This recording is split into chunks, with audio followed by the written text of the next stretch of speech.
Thank you so much, Kat. And wow, welcome everyone. 134 people. I love it. That's amazing. I don't think I've ever spoken in front of so many people. So it's kind of slightly nerve-wracking, both from a sort of existential perspective, the idea of being in front of that many people, but also from a tech perspective. So I'm absolutely delighted that Kat has taken that responsibility off my shoulders, and I'm only in charge of the existential bit of managing myself, which is always something we all have to do through life. So welcome to this first summit for the International Centre for Coaching Supervision. I hope one of many. Most of you know me, some of you won't. As Kat says, I am the founder of the ICCS, which I launched last year, 2020. And also Animas, which I launched back in 2008, a much longer term beast. I'm really excited to be hosting this summit because when I started thinking about it, what happened was I went to a conference on supervision, and it was a classic conference on supervision for supervisors, by supervisors, talking about supervision.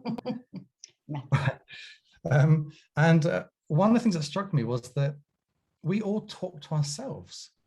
And we don't think about who's actually at the end of the work we do. If you're a coach, who's being coached? And if you're a supervisor, who's being supervised? And so we set out with the ambition to make this a completely different summit, where we took a supervisory lens, but we held it over the coaching profession to say, how can we help you grow? How can we help you develop? And how can we help you reflect on your practice? And so it's really about you. It's about you. It's a day for you to be thinking about yourselves. And if I have one ambition for this, is that you leave today with something, some seed, some little gem that helps you grow as a person or reflect on yourself. Today, I want to be talking about dialogue. And for me, that's probably the most critical aspect of coaching that is in many ways neglected. And I'll explain why I think that's the case. But for myself personally, when I think about today, I would love to instill in some people here, even if it's just one person, the idea of moving away from thinking of themselves as coaches to think of themselves as creating dialogue. It's really the critical step we all need to take. And I want to start off by sharing a bit of a story, because I think that dialogue fundamentally is about courage. It's about courage to face the truth. I believe dialogue is about courage. Years ago, I want to tell a little story. Years ago, I went to a business summit. It was at the start of my coaching school, 2008, 2009 maybe. I was completely broke. I'd started my business with £15,000 that I'd made from selling my canal boat that I lived on. It was all the money I had in the world. Literally, I had it in a brown envelope under my bed, in a bedroom I was sharing with my friend's ex-wife in single beds. And every so often I'd take out this cash and I would use it to buy a stand at a One Life show or a yoga show or a Mind Body Spirit show to build my business. But I was utterly broke personally. And I went to a summit, which was, in those days, you could actually sit next to human beings and say hello to them and shake hands and all sorts of crazy stuff. And I went to the summit, and there was an opportunity to join a business mentoring group. And it was kind of touted as the circle of gurus, all the big names in the UK in coaching at the time. I was like, if I can be part of this, this is a game changer. This will be the thing that helps me take my coaching school and make it a success. But I was broke, I had no money, and it was 15,000 quid. This actually, funny enough, it was 15,000 quid, which is exactly what I sold my boat for. And actually, I've only just made that connection. But it was £15,000. I was like, no way am I going to be able to afford to join this mentoring group. And then, out of the blue, this couple, husband and wife couple, sitting next to me on this table of 8 people, had this furtive discussion. They were whispering to each other.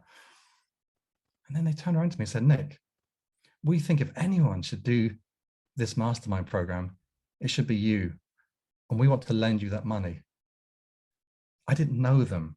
This was £15,000 to me, which was mind-blowing. It was an absolutely extraordinary act of trust. And the feeling I had was of huge responsibility of, if I do this, it's really got to work. And if I do it, it's got to be a good choice. So I went up to the mentor at the time and I said to him, this is what's happened. It blows my mind, but I've got to know that if I do this, that it's really going to be worthwhile. And he looked at me and said, Nick, you know what the deal is? Only you can say whether it's right for you. And I was like, damn, so annoying. I wanted him to kind of give me some extra information, say something that would like just push me over the edge. But I knew it was down to me to make that decision. And so I decided to go for it. Of course, over the next, 6 months, I developed a friendship with this couple, and I would go to the house and share what was going on. And when I look back now, I'm just kind of slightly embarrassed about what happened, but I would go and I would moan. I would say, this mentoring program is nothing like what they said it was going to be like. Those gurus, they never show up. All the people in this group are just people like me who are struggling. This is not what I expected. I can't believe I borrowed 15,000 quid to pay for this thing that's not doing what it was meant to do. And I would moan and I would moan. And then one day, Andrew, the husband, said to me, Nick, you complain a lot, don't you? And what was fascinating was there was no animosity. There was no blame. There was no underlying current. There was no even a request for me to change. It was just an observation. It was just, hey, Nick, you complain a lot, don't you? And for me, when I look back, that feels like an absolutely pivotal moment in my life in a strange kind of way. Because I realized something really, really critical from that, which was the power of truth. And the power of truth that comes from dialogue. Because I didn't know I complained. For those of you who know the Johari window, you'll know that concept of what I know about myself versus what other people know of me, and what they know about me versus what I don't know about me. And what Andrew did so beautifully, and he wasn't even a coach, by the way, but what he did so beautifully was he pointed out a blind spot, a massive blind spot, which was that somehow, although I was an action taker and I was positive in my life, I was negative about other experiences, and it was not helping. But the great thing was that I had to do the changing. It was down to me. All Andrew did was plant the seed. That's all he did, was plant the seed. He didn't coach me. He didn't ask me how I might change that. He just said it. And I was like, damn, I can't deny that fact.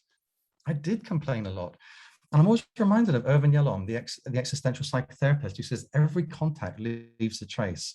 And we don't know what that trace is when it's happening, but it's there. And that one moment, you complain a lot, don't you, was pivotal in changing how I think about truth, dialogue, and having the courage to change. In fact, on the back of that, the Smart School, which was my original coaching school, became Animas. Now, I wouldn't say that it was immediate. It wasn't like, Andrew said this, therefore I need to do this. But it planted this seed that grew and grew and grew. And it became Animas, because Animas meant anima, life, animus, courage. And it was the idea to live life courageously, but in a very particular way, where courage is facing the truth and knowing that you have the responsibility to do something about it. Only you. That's it.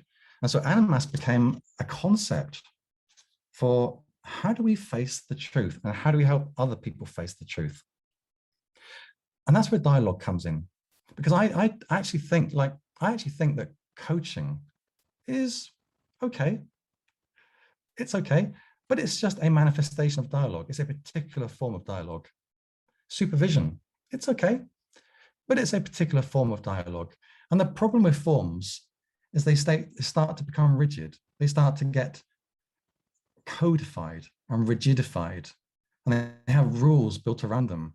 And all of a sudden, the heart of the thing we were doing, which was dialogue, becomes constrained by the rules of bodies, of training schools, of self-imposed standards and practices. And whilst I'm not saying those are not good things to have, we need to be careful that they are not ripping the heart out of the work we do by taking away the power of dialogue. So I've become really obsessed with dialogue. I mean, so obsessed with dialogue. And I'll explain what I think dialogue is shortly, but I'm also kind of curious on your take. But I'm really obsessed by it. I dialogue with everyone, with my wife, with my team, with my alumni, with my faculty, with everyone. Dialogue to me is not a conversation. In fact, when I look around the world today, I feel like dialogue is one of the things that's lacking most. There's absolute paucity of dialogue. Look at the interviews you see on TV. What you actually have is snazzy leading questions that lead to a gotcha. Or you have debates in which nobody is actually thinking to move their position. Or you have name calling, projection of your fears and your own positions. I watched a fascinating video recently, which was a conversation between somebody who was a gold investor and somebody who was a Bitcoin investor. And theoretically, this was going to be the showdown to end all showdowns between Bitcoin and gold. And the idea was these two people, super intelligent, super successful people, were going to actually come to this conversation and learn from each other. They stated that as their outcome. Both of them at the start of the conversation said, I'm here to have my ideas changed. I'm here to learn what I don't know about Bitcoin or about gold. And yet for the next 2 hours, not a single shred of change happened. Not even the tiniest iota. What they did, and you can watch it on YouTube, it's Michael Saylor and Frank Gustra. What they did was they defended their position. They made their case, the other person attacked their case, they made the case back. That was it for 2 hours. This was not a dialogue. And yet there was this beautiful moment at the start where they said they wanted dialogue. And I thought, what a hugely wasted opportunity that dialogue didn't happen. And I think the reason why dialogue doesn't happen is because of the courage it takes. Because I don't think that coaching takes courage. And I don't think supervision takes courage, because they're processes. They're guarded by practices and rules and things that we know how to follow. And let me ask you a question which you only need to ask in your own head. How many of you, when you're coaching or supervising, have a moment or have had a moment where you think, oh, damn, I wish I could say this. I wish I could ask this. Oh, damn, I can't do that because it's not coaching. I would love you to ask yourself that question. And if you can say, yeah, that's me, then you're not in dialogue. You're doing coaching. Well done. Well done. You're playing the game that's been built around us for the last 20 years, but you're not doing dialogue. I'm always thinking about Martin Buber. He was an existential philosopher and theologian, and some of you will be familiar with him, but he wrote a book which the central premise is I, thou, and I, it. And he says that in any meeting of human beings, there's either an I, thou relationship in which two people meet each other as two human beings, or there's an I, it relationship in which each has a function for the other. I'm your coach, you're my client. You better behave like a client and you better behave like a coach, as opposed to an I, thou encounter in which two human beings come together in a particular moment of connection, which can be boundaried in terms of what are we here for, but it's nonetheless utterly authentic. So when I think about dialogue, I ask myself, what makes dialogue dialogue? What makes it different? What makes it unique? And why am I so obsessed with it? And what I'd like to do for a moment is get you guys to have a little think about that and just post, if you would, in the text box, some ideas that come up for you around what is dialogue for you. Thank you so much. And for those of you who are arriving, you haven't come into a seance. We're just doing a little thought process bit, hence the silence. But thank you so much for all your thoughts. I mean, they're whizzing by, of course, with how many people do we have in the room now? 100 and so they're whizzing by. So I haven't caught a lot of them, but I've seen many, and there's a lot of wonderful points there. I love that truthful, real and meaningful conversation. Truthful, what a word. Let's get to truthfulness soon. So let me share what I think dialogue in, and and by the way, there's different definitions. I'm not saying this is the truth, but this is what I've come to when it relates to dialogue and how I do dialogue with as many human beings as I can in my life. The first thing is it's about unattached truthfulness. In other words, it's not about the truth. but it's about the truth that you experience as being the truth for you. And we live in a post-truth world, we keep being told. And there's a sort of I don't know if you noticed this, but there's a kind of energy to get back to a fixed truth. Like, oh, we're in a post-truth world, we have to get back to the single truth. But actually what post-truth is reflecting is the reality that we all have different senses of truth. There's no point denying that. We have, if you have an experience with somebody, you're each going to walk away with a different sense of what happened. That is a truth from a subjective internal experience. It's what you might think was the phenomenological truth. So I think dialogue, first of all, is about an unattached truthfulness. That here is how it is for me. But I also recognize that might not be the actual truth. It's how it is for me, but that's how it is for me right now, and so I'm going to own it. And by the way, that ownership piece is where courage becomes such a critical factor. To own something, you've got to be ready to stand by it and have the courage to say, yeah, that was mine. I was wrong. Or, yeah, that was mine and I was right, but it was mine. And so the first thing I would say is that it's about unattached truthfulness. The second thing is, I believe it's about mutual transformation. When we think about coaching, despite what we read about, the coach has to change as well. In truth, you're being paid to help someone else do the changing, typically.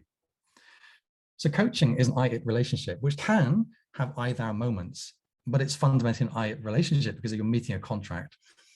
And your job is not to be changed as a coach. If you are, woo, great, that's great. We love to be changed, but it's not your job to be changed. But in dialogue, it is. Dialogue is about mutual transformation. Both of you being open to what change might come for me and what change might come for you. And that creates vulnerability. And what does vulnerability need? Courage. So I do believe that dialogue is about being ready and open for how you might have to change as part of something. The next one is it's raw and it's emergent. I was thinking about in preparation for this conversation and this talk, I was thinking about this idea of difficult conversations. You've probably seen books on difficult conversations. A difficult conversation is not a dialogue, in my opinion, because a difficult conversation implies an agenda that has an outcome that's desired by the person that's about to have the difficult conversation, the boss that has to let someone go, the partner that decides they're going to leave their spouse, or whatever it might be. That's a difficult conversation, but it's not a dialogue. Doesn't mean it can't become a dialogue, but in itself, it's not. I think what makes dialogue is the fact that it's utterly raw and it's emergent. You do not know what's going to come out of it. You don't know how you're going to be changed. You don't know how they're going to be changed, but you are going to express truths. And you're going to allow those truths to kind of meet in the middle and do this, feedback and create change. That's dialogue. I looked at the roots. I always thought dialogue meant two in conversation. And I looked at the root, but it actually means through conversation. Dia is ancient Greek for through. And what I realized it was referring to is that we are achieving something through conversation. And what we're achieving is change. It's also game free. And for those of you who know transactional analysis, you'll know what I mean by game free. But dialogue in its purest form has no games.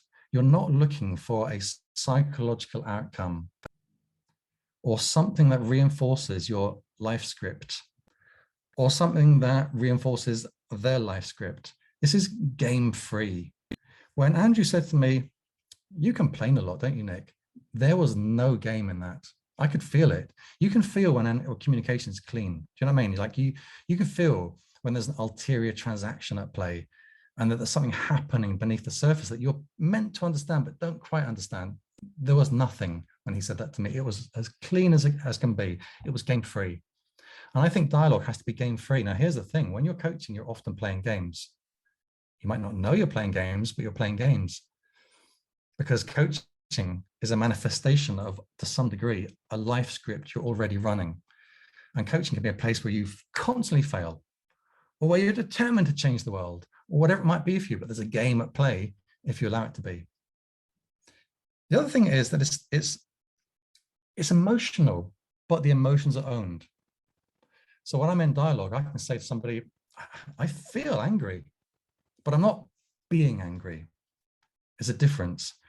And for me, dialogue is accepting that emotions are a part of the human experience and talking about them to understand what they might mean. What are they a messenger of in this moment between us? What are they telling us we need to look at, or I need to look at, or what I need to change, or what that person needs to change?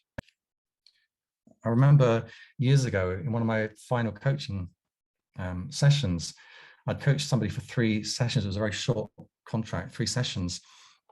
And they'd wanted to start a business. That was the sort of the contract at the start, was they wanted to start a business, but they were struggling to take action. They were procrastinating a lot. And through the course of 3 sessions, what became abundantly clear is they were living a very inauthentic life. That's my words. And in a sense, an assessment, not judgment, but an assessment. And the inauthenticity came from a lack of honest communication with their partner, because they'd agreed something that meant that they couldn't do what they really wanted to, and therefore they were trying to cover up this crack through creating a business. And on the 3rd session, I said to them, "How are you arriving here today? What's your state?" And she said, "I feel really sad." And I said, "What's that sadness about?" And she said, "I realized that I'm not happy with my life." I said, "Great. Now you can start to do something about it." So in that moment, emotions are a messenger. They're a way of saying, hey, you can change something, or you can let it keep being. But the emotion is the best, the most true representation of how it's affecting you right now. Let me go back to dialogue. Dialogue is also role-free. In other words, you're not being a coach, you're not being a client, you are being a person in dialogue. I saw the word curious in quite a lot of the comments, and I agree. I think dialogue is curious. It's like, what am I missing here? What is that thing? What needs to change here? That's curiosity. Curiosity isn't prurient. It's not wanting to know somebody's life because it's fascinating. It's because you're like, this is strange. This is unusual. What's this about? That's curiosity. That's pure curiosity, because it's curiosity that's leading to learning. It's catalytic curiosity. It's also, dialogue is also directional. It's got boundaries. It's directional. It's heading somewhere. You're not just going like, how is your day today? Yeah, it's kind of interesting. It's like, no, you are heading somewhere. Like, where are we trying to get to together? Not by me being a coach, but we're trying to get somewhere, and there's 2 of us, and we're gonna get into this together, and we're gonna go somewhere. That's directional. And often people think that they think of coaching as being non-directive, but non-directive is very different from non-directional. And when I was doing a lot of existential coaching, I used to say to people, look, existential coaching is directional, but it's not directive. In other words, it has a particular set of things it looks at. You know, how are you responding to being a human in this particular socio-historical time is a directional approach to coaching. But here's how you should do it is a directive approach to coaching, which of course we don't do in coaching. And the final thing that I believe it is courageous. And in a second, I'm going to get you to be thinking about how you could be more courageous. It's going to be the first fully reflective practice part of today.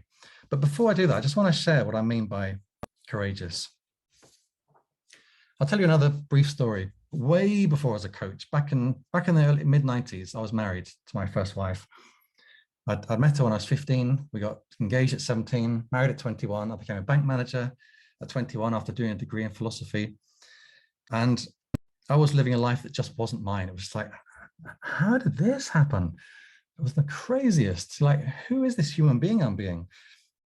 But I was living this life that wasn't fully ours, and I was getting further and further into debt because I was paying a mortgage that we couldn't really afford.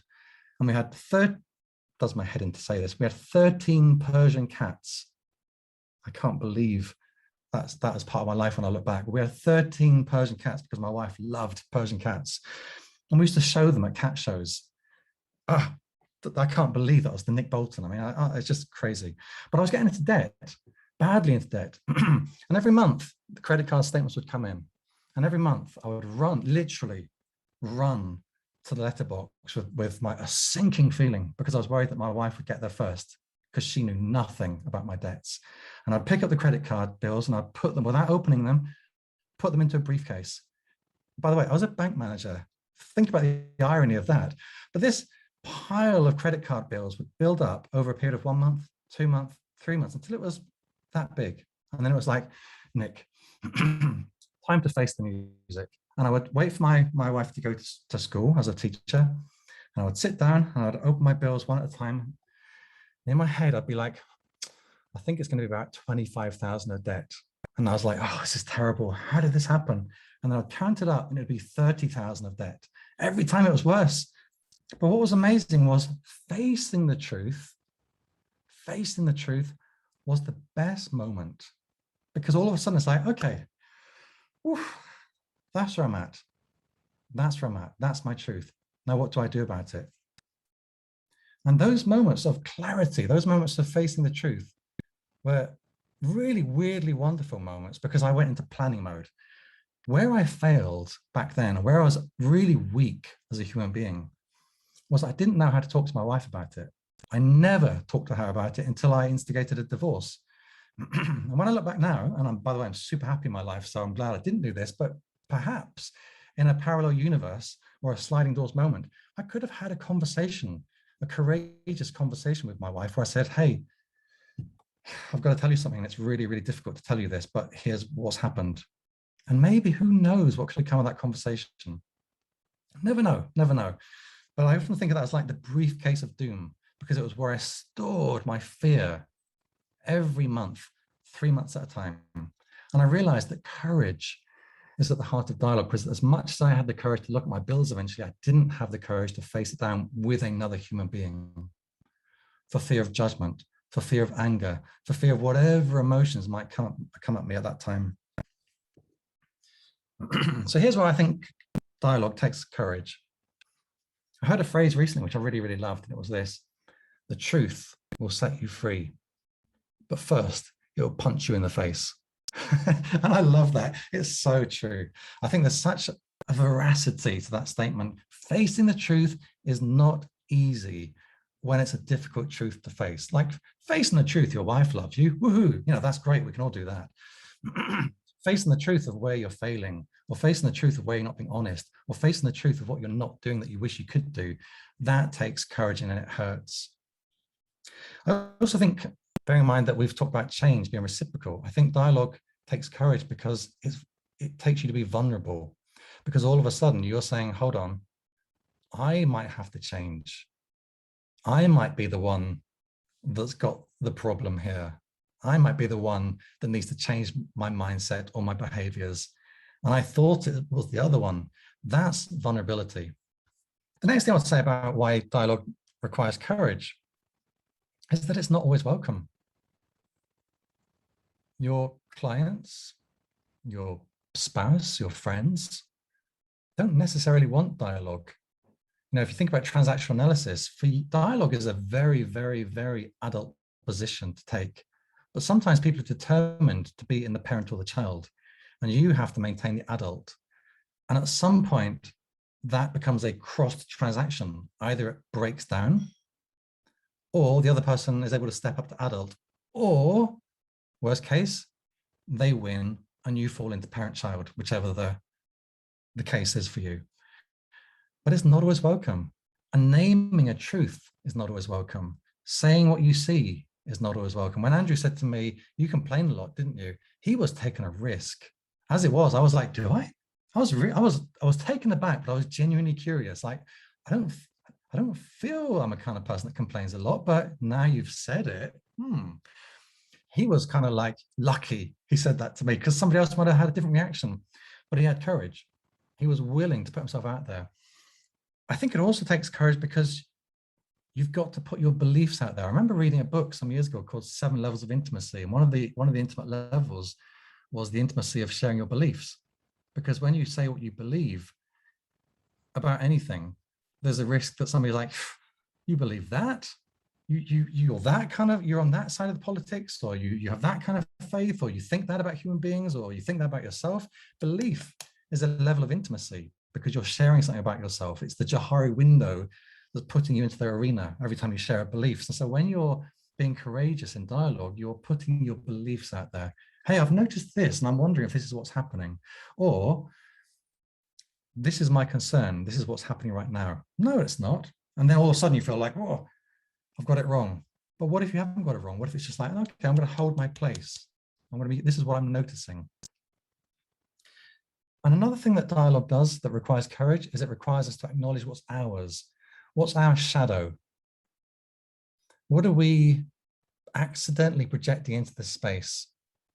I had somebody on a supervision session recently who said to me that, Nick, your idea of authentic communication is great, but sometimes it's about power. And the shadow of being able to say what you want when you want is a reflection of power that you might hold in a situation. And I thought it was a fascinating reflection on her part, because sometimes we might think we're being authentic, we might think we're in dialogue, but there's still a shadow at play, a shadow of power, if you like. So I think dialogue takes courage. And here's how we're going to end this session. We've got 15 minutes left. I want to ask what this means to you as coaches. And in particular, the thing I want to think about is, how are you not being as courageous as you could be? And where could you be more courageous? And in particular, I want to think about the fact that I said earlier that coaching is just a manifestation of dialogue. And what I will say is that it's a manifestation based on rituals. We might not feel the rituals, but if you were to film an average coaching session and then fast forward it with no noise, you will see a particular ritual of behavior between two human beings that isn't authentic, that's ritualized. My question is, how do you break out the ritual of coaching and get into the dialogue of coaching so that you're not holding yourself back? So you're naming what you see in a way that has unattached truth, that has the courage to be wrong, to acknowledge what's yours, to see that there might be a shadow at play, to be truly human with this person that you're doing coaching with. That takes courage. And what I'm going to do, if it's okay, is give you 10 minutes, just 10 minutes to work in threes, and take about 3 minutes each to say just one area. Try to manage yourself within this, because we don't have much time. One area where you'd love to be more courageous. As you go into the breakout rooms, give this some thought, but just try to get to one area where you'd like to be courageous. And the rest of the day, and hopefully your time as a coach. In other words, how do you step into that courage a little bit more? Because I believe that ultimately the job of a coach and the job of somebody doing this kind of work, whether it's supervision or counseling or therapy or whatever it might be, our job is to be courageous for our client and to hold that space of truth, of reflection, of honesty, of authenticity, and to be that person that enables them to start to look at themselves and say, how do I not have an emotional briefcase of doom? How do I make sure I don't have this many credit cards bills hiding in my emotional briefcase? And how do I face the truth and start to own my responsibility for taking action? I truly believe that's our role. And I hope that from this session, you will be inspired a little bit in some way to think about how you can be just a little bit more courageous, or a whole lot more courageous, if that's the step you want to take. But thank you for your time today. It's been an absolute pleasure talking to you.